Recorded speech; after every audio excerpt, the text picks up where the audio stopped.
Others will argue that as Africa, we have suffered some sort of reversal in terms of civilization, in terms of development in the last 500 years, possibly because we have become fragmented, whether it's from an ethnic point of view. We are no longer united, we're no longer the same.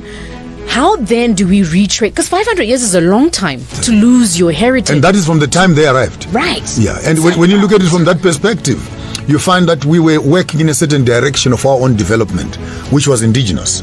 We were building. Our hearts and technology of putting houses together, putting ndowe pasi. People say, oh, that is yak. Hey, man, that is best. The acoustics in a round hut, unbeatable. The thatched roof, cool in summer and warm in winter. The cow dung on the floor, it's actually an insulator, a thermostat. That warm, when you sleep and your body and it's warmer. It's warmer right there. Plus, it is actually what you call a vaccination space where you are smelling everything that is in the yard and already allowing that bacteria, which is friendly bacteria, over and above the meat that you'll eat. So I find all these sciences that are built into our architecture, into our technology, into our clothes. I wonder, even now, when we are putting on ties and jackets and the temperatures are 45 degrees, exactly, and then we mock our grandfathers who used to put on nembe and etc., and our skins were able to breathe and etc. Are we saying we are more civilized? But the most critical one is the longevity and lifespan. If civilization and civility is measured by lifespan and longevity, how come our forefathers who were not vaccinated and who lived in rural areas lived up to 100, 110 years, 99, 100 plus years? And now with our technologies, if you make it to 60 or 80, you are lucky. So the question is, has our civility come with longevity and is primitiveness? If we measure civilization on the basis of lifespan, are we getting better or we're getting worse? That's a great question. It's Capital 100.4 FM, Harare's Heartbeat. With civility, would you say our lives as Africans are getting better or worse? So do you agree, therefore, that part of our regression is deeply rooted in the separation and the segregation, if I can use that word here loosely and maybe even inappropriately in some sense, of who we were as a continent, where now we became separated from, it probably wasn't called Ghana or Uganda then, but we truly are fragmented as a continent. The Bantu. Do you agree that that has contributed largly to our regression? It has contributed largely because you will not be able to move into the future when you undermine the past. Why am I saying that? Had we found those mines where our forefathers used to mine, we would find belts of gold that are untapped. Had we found those technologies, we would not need to be importing cyanide and pouring it into our water tanks and into our vegetation and contaminating our environment. Had we improved on the architecture of the Great Zimbabwe, would have been building homes that would last 1,000 years. Had we found the paint of the Bushmen that were drawing in the rocks that has survived for thousands of years, would have been painting our towns with that quality of paint. By the way, it's there. It's a combination of herbs and trees that are still sitting here. But in our exodus of running into the colonial civility, we threw away that which our forefathers had developed. And here we are now struggling with potholes when the streets of the Great Zimbabwe are still intact in the ruins, untampered with. So are we really saying that everything that is foreign is progressive and everything that is local is primitive? And I think that's how we've been cultured. So how do we redress that now? Because like you're saying, the answers to the pigmentation we might never have, the architecture of Great Zimbabwe has baffled even the most brilliant archaeologists and architects to say, how was this thing built? And by the way, there are many other sites on the African continent. More than 160 sites. Right, where they've seen that the architecture is outstanding. It's world class and is probably at that time hundreds of years ahead of where they would have been now. So clearly Africa, we're not behind, but we've been told we were behind. We've been told we didn't understand. We've been uncivilized. One British historian actually quoted in the academic space saying we cannot agree that the Zimbabwean civilization, it is a great Zimbabwe. But remember, we're great Zimbabwe before Britain was Great Britain. Because if we agree to the civility of their civilization, we are indirectly saying that ours is more primitive to their civilization. So you have that academic war that is happening. Right. But having said that, we want to look at our universities. Brilliant as they are, the engineering department, that to date you cannot take your engineering department of architecture and move to the Great Zimbabwe and see how did they do it and how can we improve on that so that we can build modern cities. Here we are now talking 45, 42 years after independence, and we have not built one single city. One single city. They had less, they did more. We have much more. We are doing far much less. That for me is a dichotomy and a contradiction I cannot explain. Right. So where do we start now? We want to reimagine Africa. Right. We are in 2022. We accept that something has been lost in those last 500 years. Something we may never be able to reclaim back. But where do we start? Because like you're saying, in the last 42 years as Zimbabwe, if we have struggled, my growth points now the same way they were then. The roads were not even fixed in some certain places. We're only starting now in the Second Republic. Kwekwe still has one traffic light, I think. Is it? Chivu is still the same. So for me, what this is another issue, but it could be sensitive, but I'll be gentle around it. That the building of a community is not a state building. Right. It is a community building. And we needed to start looking at how the state pulls resources from the countryside, from the rural communities, and centralize it into the taxation hub of the government. And then the government decides how it distributes that. And of course, priority will always be given to the urban communities, and the rural communities will be lagging behind. Only when the urban communities have had enough can you begin to see some overflow into the rural communities. So how do we trace ourselves back? My 2 cents worth is that every province, every community centralizes its resources and develops itself. Simple. So this centralizing of taxation, this centralizing of resources on the peak of the government sector gives priority to options which are in parliament. But if a community in Gokwe can centralize its cotton, would have the biggest cotton manufacturing industries in Gokwe. You don't need to be moving cotton for 400-500 kilometers to a CMB in Harare, and then CMB exports that to China, and the people remain with no clothes in Gokwe. The irony. So my 2 cents is we are conflicted as a people between who we are, traces of what's left in our Ubuntu, in our African understanding, our cultures, and merging that with a new definition of development, community, of democracy, of governance. And somewhere along the lines, we are failing to bridge the gap between the two. Because what you're saying makes sense. It's something we can all relate to. We've had Dr. Ganiwa, and he gave a perfect example that I continue to resonate with, where he said, if we look even at a judiciary system, that one I think we need to have a separate conversation on it. I understand, but I want to connect it. Yes, I want to connect it to where we are at in terms of the economy, where that was how we understood, if somebody makes a mistake in the community, how we address it and how we deal with it. Now that doesn't happen.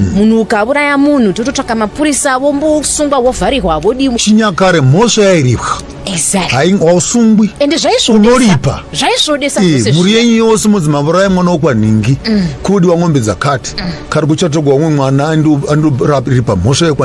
right now, what you are saying is what makes it critical is that as we have the problem, for example, in the Matabeleland area and stuff like that, some of the solutions to these problems are found in the DNA of our history.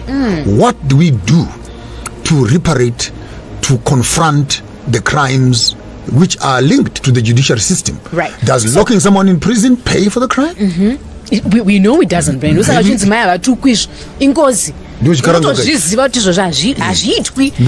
we've understood that. So my argument is, I feel like we are stuck or confused between who we are and merging that in a context that who we want to become. Who we want to become. Because if you look so at, for how example, do we do that? This is my thinking stick, for example, and on it I have three divisions that are on it, and this for me would represent the past from where we are coming from. The central part would represent where we are as a people. This other part would represent where we are going as a nation. So if we should look at our economy and say, what did we used to do in the past? The next question is, what are we doing in the now? So instead of us putting our money in the banks, we needed to start creating cooperative banks, loan banks for farmers, not for money, but for what they need as implements into their farming space. I was very excited when I was in South Africa and I read about Command Agriculture and the initiative that had come through there. It's unfortunate that some worms went in there to destroy that initiative. But had we developed on that and fine-tuned it, we would find that those who are into the agricultural space, they need implements for agriculture. Those that are in the mining space, they need implements for mining. Those that are in the technology space, they need the innovation hubs to do that. So people don't need money. They need spaces which activate the economy. And only when they are working on themselves and on their land can we begin to build an economy. Not in paper money, but in resources. So where should this process start? Who should be the kingpins? Because clearly Joshua and I think Dr. Ganyo and a few others seem to have the knowledge and the understanding of what should happen, how we should connect with ourselves. I mean, if you look at China, for example, everything that they do is the cornerstone of their culture, their heritage, their language. And remember, China is not democratic. China is a state-run country and is successful. And I'm saying that deliberately because Britain is not democratic. Right. Germany is not democratic. United Emirates is not democratic. Russia is not democratic. So people must not think and get obsessed and infatuated with the colonial concept of democracy as if it is the one and only method of governance. Our forefathers did not have democracy, but look at what they built. And last time a husband and wife were sitting in the house making a baby, did they call for a vote in the house? As now, can we see, raise your hands please, let's see how many of you would want us to have another baby here. If we cannot practice democracy at a home level, what makes you think it can function at a community level? And there is no universal definition of the word democracy anyway. It's relative. And by the way, it sounds progressive to say we're building a democratic community, and yet you make your wife pregnant without votes. What contradictions? So some thoughts have come through here. I did say we are live on Facebook, so you can also log into our Facebook page and have a look at Joshua and Folake in the studio as we're having conversations. So there are quite a few comments that have come through. Blessing Tafadzwachikami, hello. You come through and you said we were better off living in the jungle like our ancestors. Oh, well, that's a beautiful one. The jungle is a beautiful place to be. If right now you see where the monkeys are living and where the human beings are living in Mbare, I think that the monkeys in the jungle actually have a better environment. They have cleaner air, they have clean water, they have original organic fruits that they are eating. Tell me that living and drinking sewage water in these crammed slums is what you call life? If you think that the jungle is filthy, then you don't know what life is all about. I'm not saying let's go back to the jungle. I'm saying let's go back to the glory of the great Zimbabwe kingdom and its estates that it was running. Roderick, hi. Thank you for tuning in, Anzi. But if we dwell on blaming other people for our predicament, will we progress? I don't think we're blaming anyone for where we are at, but we are retracing the steps to where we lost it, because most Africans, if we were to do a survey, and I've done this on this show, most people are stuck in thinking that Africa was backwards. We're uncivilized.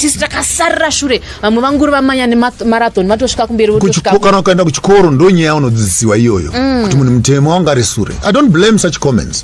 They only tell me the quality of education that they received. Because if you are told that your fathers were primitive, we were in the Stone Age, we went to the Iron Age, and etc., and they don't tell you that when they came to Africa, we were no longer in the Stone Age. We were already in the mineral age, which was way ahead of them. But who says that? Which history book teaches that? Which university will remind an African that actually you were superior in technology than we were?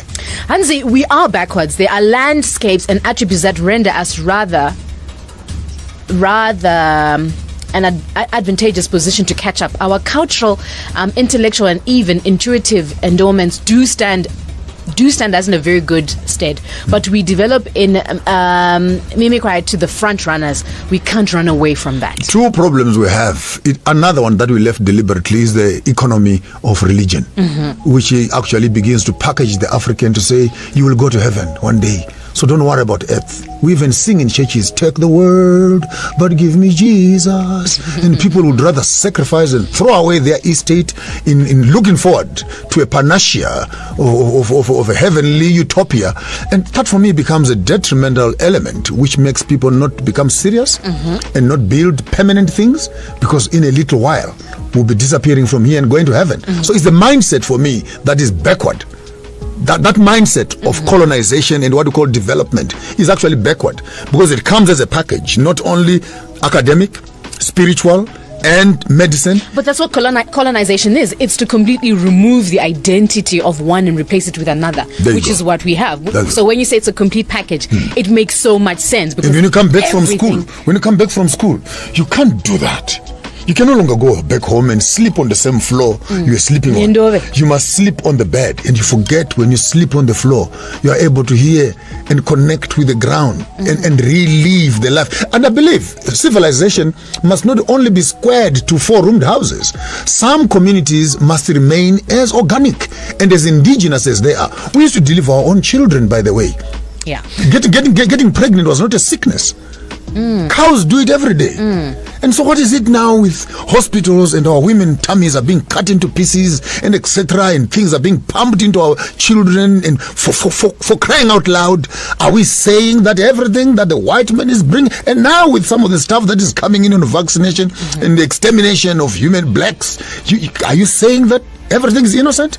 I beg to differ. So we've got 7 minutes until we get to 10. Good morning and welcome to Capital 100.4 FM. Harare's Heartbeat. I have one of our most controversial thought leaders in studio, Joshua Maponga. We're trying to redefine and understand Africa through economy. Where were our ancestors? How were they living? And did you know that they were not backward? They were not uncivilized. Right, Ofeka? Morocco robes. High quality.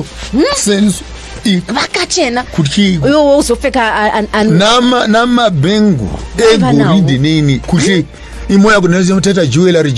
I bought this Tiffany in Britain. Come on, my foot, Tiffany, my foot with the gold right there from Zimbabwe. You buy it in London, and it has become superior. Yeah. So I want us to talk a little bit about Zimbabwe now, in terms of how we then can progress, because like you rightly pointed, 42 years later we are celebrating our independence, but we're still stuck. Yeah. And others will argue that we've gone backwards. But before I get there, 9471 says, I believe your guest generalizes a great deal. He's all over the place. The behavior of the people of Zimbabwe as far back as 700 years ago lived under siege and likewise developed wartime practices. These issues are a great deal more complicated than they appear. And I think we agree on the part that they are complicated. She does not need to come, or he does not need to come with lambasting that I'm all over the show. We are discussing Ukraine right now in the 21st century with civilization and everything that is in it. So war has been part of our history, from the most primitive amongst us to the most sophisticated amongst us, from the most biblical amongst us to the most spiritual amongst us. And even within Africa, we did.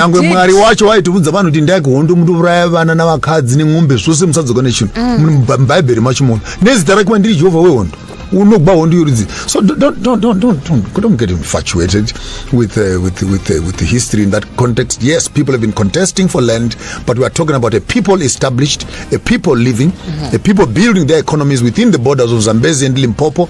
And as to how can we do that, my only 2 cents worth on that is that our liberation struggle, which was military based, lacked an academic, technocratic department, which at the takeover of the government would then be able to move our technocrats into the economy, into the medicine space, into the textiles, so that we would take over these economies. The solution is not us running parasite economies where the cows are eating grass in Africa and they're being milked in the West, where Africa is strictly a producer of raw materials.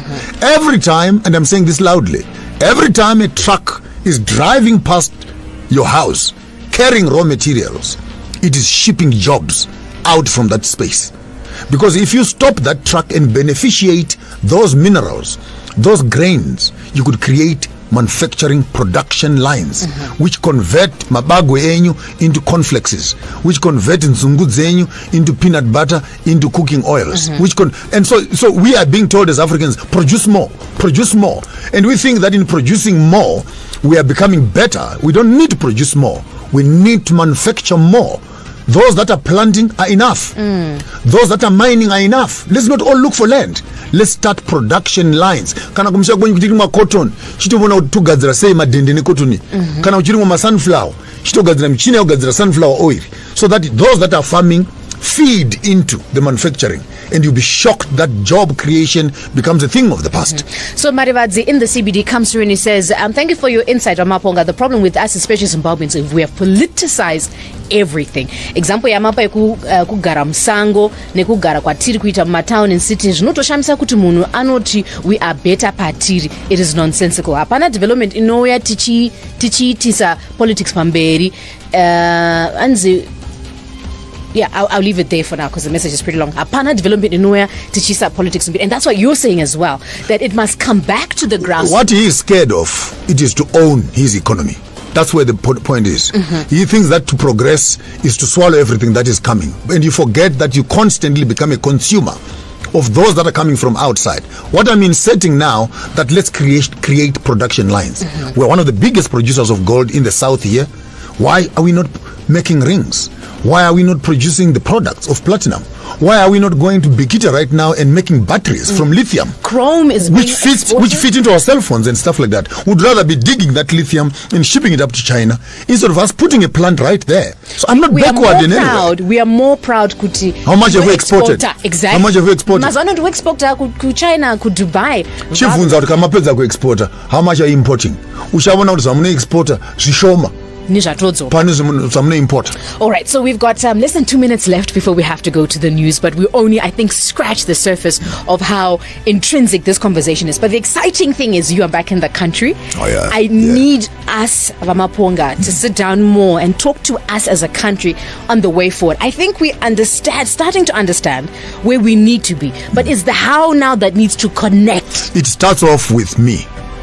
Eat black, dress black, talk black, develop black, spend money on each other, begin to iwe kana ukaita marketing kuchikoro chega unotsvaka basa kuvarungu chitora skill yako uinde kumbari undiona unakagara paya and say, how can I use my skills now that I know how to market? How can I help these people to package their products? If you can help 10-15 business people who are manufacturing gates and help them to chisa engine up, Tigazima remote can control gates. Let's go to Mount Pleasant and let's start up a company of electrifying and putting gates here. You add value to scale. That is economic development.